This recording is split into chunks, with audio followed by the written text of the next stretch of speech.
झारखंड की खबरों को देखेंगे, लेकिन उससे पहले एक बड़ी खबर यूपी से आ रही है, जहां आज सियासत में जूता स्ट्राइक देखने को मिला। जी हां, दरअसल संत कबीर नगर से बीजेपी सांसद शरद त्रिपाठी ने अपनी ही पार्टी के विधायक की जूते से पिटाई कर दी।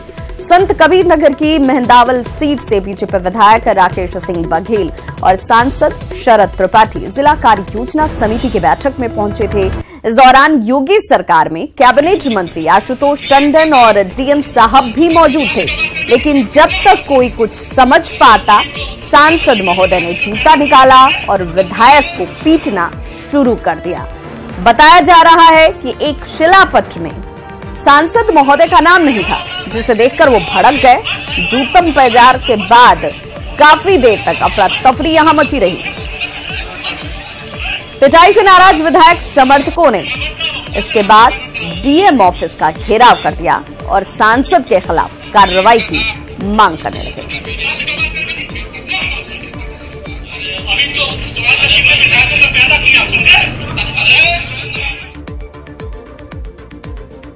तो मिलना है सभी विभागों को, उसके लिए अनुमोदन होकर के उत्तर प्रदेश सरकार को जाता है। वो अनुमोदन प्रक्रिया पर चर्चा हो रही थी, विभागवार जो है चर्चा चल रही थी। इसी बीच जो है पीडब्ल्यूडी के किसी मामले को लेकर के जो भारतीय जनता पार्टी से सांसद हैं यहाँ के शरद त्रिपाठी जी ने एक्सचेंज पीडब्ल्यूडी को खड़ा किया और उसके बाद उस पर जो है माननीय विधायक जो वहाँ के हैं मेहदावल के राकेश बघेल जी के बीच कुछ वाद विवाद हुआ और वाद विवाद बढ़ते बढ़ते मारपीट में चला आया। बहुत निंदनीय है और ये इस घटना से हम लोग बहुत आहत हैं। मीटिंग भी आयोजित नहीं हो पाई। आज जिला योजना समिति की बैठक थी कलेक्ट्रेट में, मीटिंग चल रही थी और उसमें कुछ इस तरीके के वाकयात आए कि सांसद जी और विधायक जी में दोनों में आपस में बहस हो गई और बहस होने के साथ साथ मारपीट तक बात पहुंच गई, जो कि एक दुखद घटना है, नहीं होनी चाहिए थी। और रुक करते हैं झारखंड की खबरों की ओर। तो स्वच्छता सर्वेक्षण 2019 में एक बार फिर झारखंड का डंका बजा है। बेस्ट परफॉर्मिंग स्टेट की श्रेणी में झारखंड को दूसरा स्थान हासिल हुआ है, जबकि बेस्ट सिटी इन सिटीजन फीडबैक में रांची को पहला स्थान मिला है। वहीं ईस्ट जोन की बात करें तो चक्रधरपुर और चतरा को बेस्ट सिटी इन सिटीजन फीडबैक का अवार्ड मिला है। साहिबगंज को बेस्ट गंगा टाउन कैटेगरी में तृतीय पुरस्कार दिया गया। वहीं पाकुड़ ने ईस्ट जोन में सबसे स्वच्छ शहर का पुरस्कार जीता है। बोकारो के फुसरो को ईस्ट जोन का best city in solid waste management का अवार्ड हासिल हुआ। वहीं गुमला को ईस्ट जोन का best city in innovation and best practices का अवार्ड मिला है। इसे लेकर दिल्ली में राष्ट्रपति रामनाथ कोविंद ने झारखंड को सम्मानित किया। मंत्री सीपी सिंह ने झारखंड की ओर से अवार्ड लिए। देखिए, झारखंड को बेस्ट परफॉर्मिंग स्टेट में दूसरा स्थान मिला है। हमारे रांची को फीडबैक में पहला स्थान मिला है। फिर हमारे पाकुड़ को बेस्ट क्लीन सिटी में मिला है। उसी प्रकार से गंगा सफाई में हमारे साहेबगंज और राजमहल को मिला है, पाकुड़ को मिला है, हमारे चक्रधरपुर को मिला है, गुमला को मिला है, हमारा चतरा को मिला है। तो इस प्रकार से यदि कहें तो फुसरो को मिला है। तो कुल मिलाकर मैं कहूँगा कि झारखंड के बहुत से शहर ने बहुत अच्छा काम किया है और इसी स्वच्छता सर्वेक्षण में आज पूरे देश के अंदर 4237 शहरों में जो सर्वेक्षण हुआ है, तो उसके अंदर झारखंड के हमारे बहुत से शहर अपना स्थान पाया है और हम लोग कोशिश करेंगे, क्योंकि जो प्राइज मिला है यह प्रेरणा देने का काम कर रहा है और आगे इससे भी बेहतर हम लोग करेंगे, ताकि जब अगली बार स्वच्छता सर्वेक्षण हो तो झारखंड के प्रत्येक शहर इसमें आगे आए। वहीं स्वच्छता सर्वेक्षण में झारखंड के जमशेदपुर शहर को 15वां स्थान मिला, जिसको लेकर राष्ट्रपति ने नगर विकास मंत्री सीपी सिंह को सम्मानित किया। पूरे देश में जमशेदपुर शहर का 15वां और झारखंड में टॉप आने पर जमशेदपुर अक्षेस विभाग की टीम में काफी खुशी देखी गई और इसके लिए सभी ने मुख्यमंत्री रघुवर दास को धन्यवाद दिया।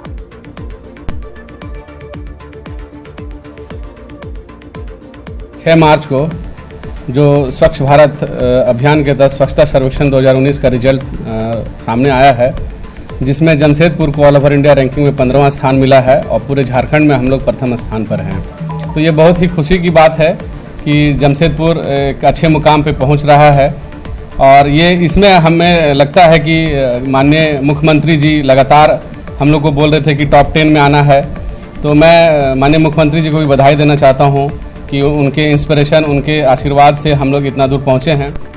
झारखंड के पुलिसकर्मियों को सरकार ने बड़ी सौगात दी है। कैबिनेट की बैठक में साल में 13 महीने का वेतन देने के प्रस्ताव को सैद्धांतिक मंजूरी दी गई।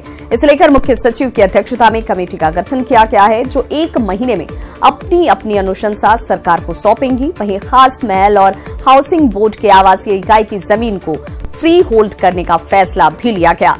विकास आयुक्त की अध्यक्षता में गठित कमेटी इसका निर्धारण करेगी। वहीं रिम्स के प्रशिक्षु नर्सों को 10,000 रुपए महीने के मानदेय पर 1 साल के लिए कॉन्ट्रैक्ट पर सेवा में रखने का फैसला भी लिया गया, जबकि प्राथमिक स्कूलों में सेंट्रलाइज किचन के जरिए बच्चों के लिए एमटीएम परोसने के प्रस्ताव को हरी झंडी दी गई। इसके अलावा नेतरहाट की तर्ज पर रांची, चाईबासा और दुमका में बनने वाले स्कूल के लिए 230 करोड़ की राशि स्वीकृत की गई है। साथ ही नक्सली घटनाओं में शहीद के आश्रित को अनुकंपा पर नौकरी देने और बिरसा कृषि विश्वविद्यालय के शिक्षकेतर कर्मियों को 1 जनवरी 2016 से 7वें वेतनमान का लाभ देने का फैसला भी किया गया।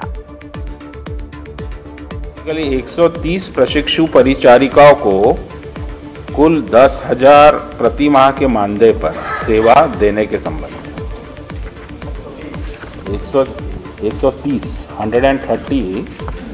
ट्रेनिंग 1 वर्ष में।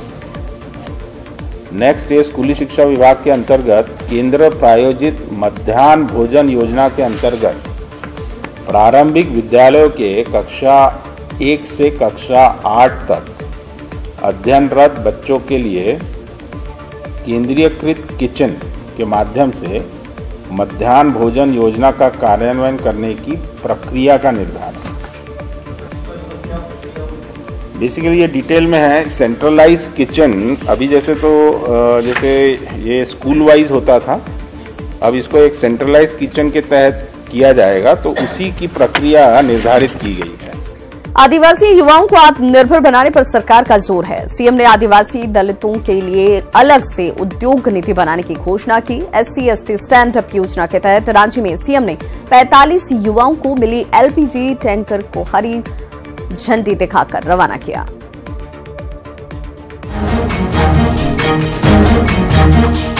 अनुसूचित जाति एवं जनजाति के युवाओं को आत्मनिर्भर बनाने के लिए पीएम मोदी की महत्वाकांक्षी SC/ST स्टैंड अप इंडिया योजना के तहत सीएम रघुवर दास ने 45 LPG टैंकरों को हरी झंडी दिखाकर रवाना किया। झारखंड के 45 SC/ST युवाओं को योजना के तहत ये LPG टैंकर दिए गए हैं। रांची के धुर्वा गोलचक्कर मैदान में आयोजित कार्यक्रम के दौरान सीएम रघुवर दास ने पूर्व की सरकार पर निशाना साधा और कहा कि प्रधानमंत्री मोदी को SC/ST की चिंता है और इसी वजह से उन्होंने मुर्गी और बकरी पालन से ऊपर उठकर सोचा है। 67 साल तक सिर्फ आदिवासियों को ये समझाया गया कि बकरी पालो, मुर्गी पालो, यही अनुदान देता। इस योजना के तहत बेहद कम मार्जिन मनी पर बैंक से लोन दिया जाता है।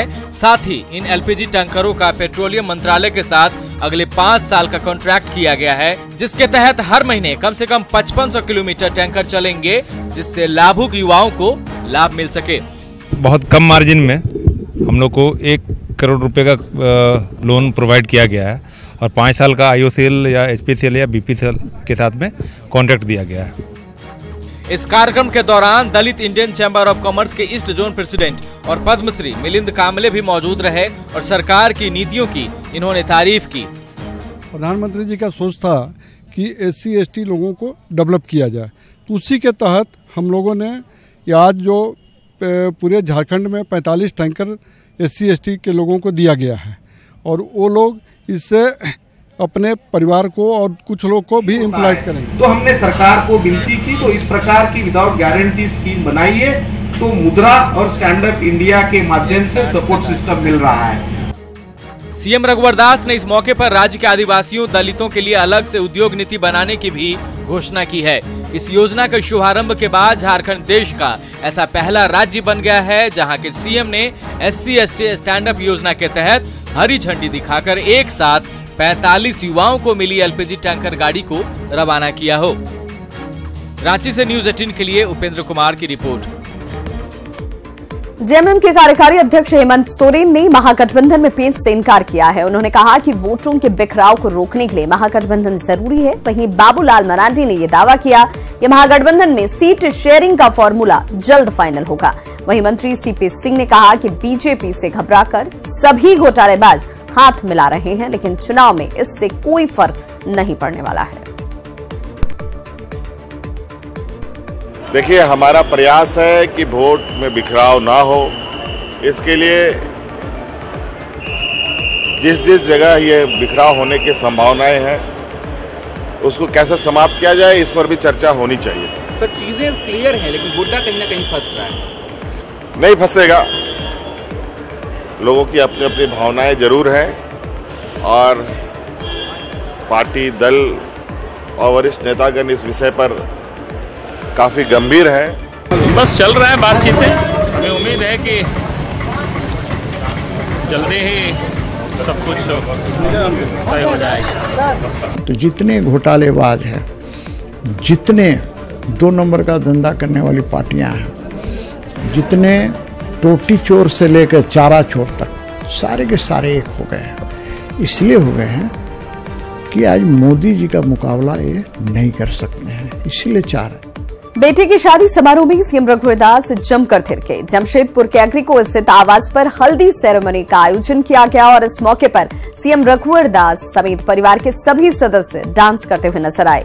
ललित दास की शादी 8 मार्च को छत्तीसगढ़ के रायपुर में है, जिसके लिए 7 मार्च को ही बारात टाटा स्टेशन से छत्तीसगढ़ के लिए रवाना हो जाएगी।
रांची के बिरसा मुंडा एयरपोर्ट पर क्रिकेट प्रेमियों ने भारत और ऑस्ट्रेलिया टीमों का जोरदार स्वागत किया। कड़ी सुरक्षा के बीच दोनों टीमें दोपहर 2:30 बजे बिरसा मुंडा एयरपोर्ट पहुंची, जहां अपने चहेते क्रिकेटर्स की एक झलक पाने के लिए खेल प्रेमियों का हुजूम उमड़ा हुआ था। एयरपोर्ट से माही के निकलते ही खेल प्रेमी उत्साहित हो उठे और महेंद्र सिंह धोनी यहां से अपनी हमर गाड़ी से रवाना हुए, जबकि दोनों टीमों के सदस्यों को बस से होटल रेड्सन ब्लू ले जाया गया। 8 मार्च को जेएससी स्टेडियम में दोनों टीमों का मुकाबला होना है और ऐसे में राजधानी रांची में खेल प्रेमियों का उत्साह चरम पर है। बहुत अच्छा लग रहा था because all of them including the entire Ranchi people have waited for almost half an hour to see them and धोनी's home ground is Ranchi, so we want the Indian team to win because it's his hometown and we are so excited to see the match. हम बैंगलोर से नहीं हाँ yes we are so excited and we want India to win. India जीतेगी obviously 8 को और माही 100 मार सकते हैं। बैटिंग आया माही का तो 100 मारेंगे और फिनिश करके जाएंगे मैच। इंडिया माहे। सुबह से ही हम यहाँ पे सर आने के लिए कोशिश कर रहे हैं सर। हमारे पास टिकट नहीं होने की वजह से सर हम सोचे यहीं पे आके देख लेंगे सर, इसीलिए सर। तो आज धोनी सर से भी सर हम आज धोनी सर को भी जी छू भी लिए सर। जी सर हाँ वो बोले कि अभी बहुत भीड़ है बाबू, अभी नहीं खिंचा पाएंगे, एकदम सट गया अभी। दुनिया जब वायु प्रदूषण के बढ़ते खतरे से चिंतित है और ग्रीन पीस की रिपोर्ट के अनुसार भारत का गुरुग्राम प्रदूषित शहरों में नंबर 1 पर है, तो झारखंड के लिए सुकून देने वाली खबर यह है कि राज्य का कोई भी शहर प्रदूषित शहर की सूची में शामिल नहीं है, जबकि पड़ोसी राज्य बिहार की राजधानी पटना भी प्रदूषित शहरों में सूची में शामिल है।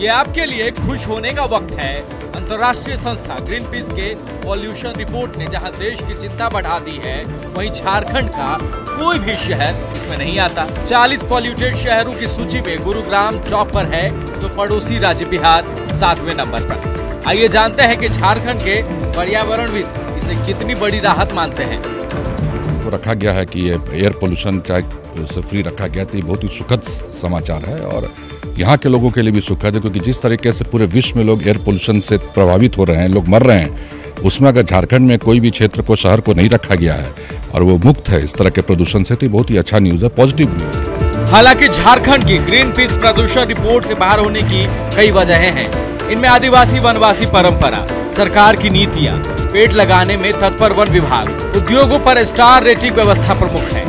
यही वजह है कि इस रिपोर्ट के बाद यहाँ के युवा भी काफी उत्साहित हैं। हम लोग पा रहे हैं कि कुछ क्षेत्र मैटर ऑफ कंसर्न है, वहाँ पे हम लोग को कंसंट्रेट करने की ज़रूरत है, नहीं तो फिर स्थिति वहाँ पे ख़राब हो सकती है। और इसके कारण हम लोग पोल्यूशन कंट्रोल बोर्ड से कुछ स्टेप्स उठाए हैं, जैसे PM10 एनालाइजर्स लगाना कंपलसरी किया है, साथ ही साथ इन्फोर्समेंट को थोड़ा टाइट करने की कोशिश की है। हाँ, हमको बहुत खुशी है कि यहाँ बहुत हरा भरा है और हम लोग इसको मेंटेन रखेंगे ताकि यह प्रदूषित ना हो। अच्छा, गर्व की बात है। बिल्कुल गर्व की बात है। प्रकृति की गोद में बसा झारखंड वन संपदाओं की उन्नत विरासत संजोए है। ऐसे में इसका प्रदूषण मुक्त होना टूरिज्म के लिहाज से भी बेहतर साबित हो सकता है, क्योंकि लोगों को इको टूरिज्म के जरिए स्वास्थ्य लाभ लेने की खोज जारी है। रांची से न्यूज़ 18 के लिए उपेंद्र की रिपोर्ट।